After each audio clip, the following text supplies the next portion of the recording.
పవన్ కళ్యాణ్ వెళ్ళి తెలంగాణలో ఏం మాట్లాడాడు అది మనకు ఉపయోగం లేని మాటలవి.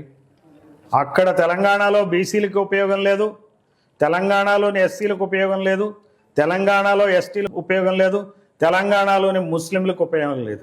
అలానే ఆంధ్రాలో ఉన్న బీసీలకు కానీ ఎస్సీలకు కానీ ఎస్టీలకు కానీ ముస్లింలకు కానీ ఆయన మాట్లాడిన మాటలు మనకేం ఉపయోగపడవు.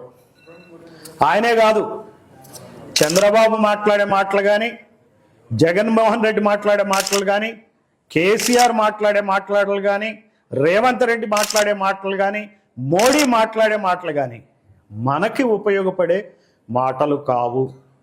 ఈ కోణంలోంచి మనం ప్రతి సమస్యని మనం చూసుకోవాలా. అయితే మనం అంటే ఎవరు అనేది కూడా మనకు అర్థం కావాలి. మనకి 60, 70, 80 సంవత్సరాల నుంచి కూడా 200 కులాలు ఇంకా అసెంబ్లీలో ఎంటర్ కాని కులాలు ఉన్నాయి. ఒకవేళ ఎంటర్ అయినా 10, 12 కులాలు, వాళ్ళకి అక్కడ మాట్లాడే వాయిసే లేదు. మనం మాట్లాడేది ఎవరు వినట్లా. కనీసం మనమన్నా వినాలి మన మాటలు. మన పాటల్ని మనం వినాల, వాళ్ళ పాటల్ని కాదు. జైహో చంద్రబాబు, జైహో జగన్మోహన్ రెడ్డి పాటలు మనకు అక్కర్లా, జైహో మోడీ మనకు అక్కర్లా. ఇవి కాదు మనకు కావాల్సిన పాటలు. మన జనం పాటలు మనకు కావాలి, మన బాధల పాటలు మనకు కావాలి.